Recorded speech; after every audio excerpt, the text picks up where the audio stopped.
साल की गर्मी। गर्मी का मौसम हर साल आता है, लेकिन इस साल की गर्मी कुछ अलग थी। सूरज की तापिश ने जैसे जमीन को झुलसा कर रख दिया था। गांव के तालाब सूख चुके थे, खेतों की मिट्टी दरारों में बदल गई थी और लू के थपेड़ों ने जनजीवन को मुश्किल में कर दिया था। इस गर्मी से सबसे ज्यादा परेशान वे लोग थे जो 2 वक्त की रोटी के लिए संघर्ष कर रहे थे। गांव के किनारे एक छोटी सी झोपड़ी में रामलाल अपनी पत्नी सुमित्रा और 2 बच्चों के साथ रहता था। रामलाल मजदूरी करता था, लेकिन इस भयंकर गर्मी के काम मिलना मुश्किल हो रहा। धूप इतनी तेज थी कि लोग खेतों में काम करने से बच रहे थे। जब काम ही नहीं मिला तो घर में चूल्हा कैसे जलता।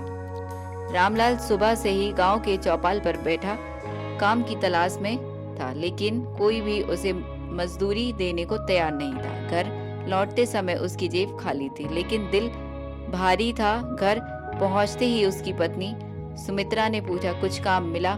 रामलाल ने सिर झुका लिया और चुपचाप कोने में बैठ गया। सुमित्रा समझ गई कि आज भी घर में कुछ पकाने के लिए नहीं है। बच्चों ने भूख से बिलखते हुए पूछा, माँ रोटी कब मिलेगी? यह सुनकर सुमित्रा की आंखों में आंसू आ गए। रामलाल की बेटी गुड़िया अभी सिर्फ 7 साल की थी, लेकिन हालत ने उसे समय से पहले समझदार बना दिया था। वह माँ के पास आई और धीरे से बोली, माँ मैं नल के पास जाकर देखती हूँ, शायद कोई बचा हुआ खाना मिल जाए। यह सुनकर सुमित्रा का दिल टूट गया, लेकिन वह कुछ नहीं कर सकी। गर्मी दिन व दिन बढ़ती जा रही थी। रामलाल ने सोचा कि अगर यही हाल रहा तो उसके परिवार का जीना मुश्किल हो जाएगा। उसने ठान लिया कि वह शहर जाकर काम ढूंढेगा। अगले दिन वह गांव से निकल पड़ा, लेकिन शहर में भी हालात अच्छे नहीं थे। मजदूरी के लिए हजारों लोग भटक रहे थे। इधर गांव में सुमित्रा ने किसी तरह बच्चों को पानी पिलाकर सुला दिया, लेकिन खुद की चिंता उसे सोने नहीं दे रही थी। आखिरकार 2 हफ्तों की मेहनत के बाद रामलाल को शहर में एक ईंट भट्टे पर काम मिल गया। उसने अपनी पहली मजदूरी से कुछ पैसे भेजे। सुमित्रा की आंखों में राहत के आंसू आ गए। गर्मी अभी खत्म नहीं हुई थी, लेकिन अब उम्मीद की एक किरण थी।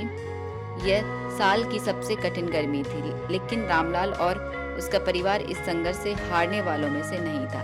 रामलाल गांव आकर रामलाल ने यह कहानी सभी गांव वालों को बताई कि आप भी जाकर शहर में कुछ काम ढूंढ सकते हैं, जिससे आपका परिवार भूखमरी से बच सकता है। सभी ने उसकी बात को समझते हुए यह निर्णय किया कि वह भी शहर जाकर कुछ मजदूरी का काम करेंगे, जिससे उनका परिवार का पालन पोषण हो सके।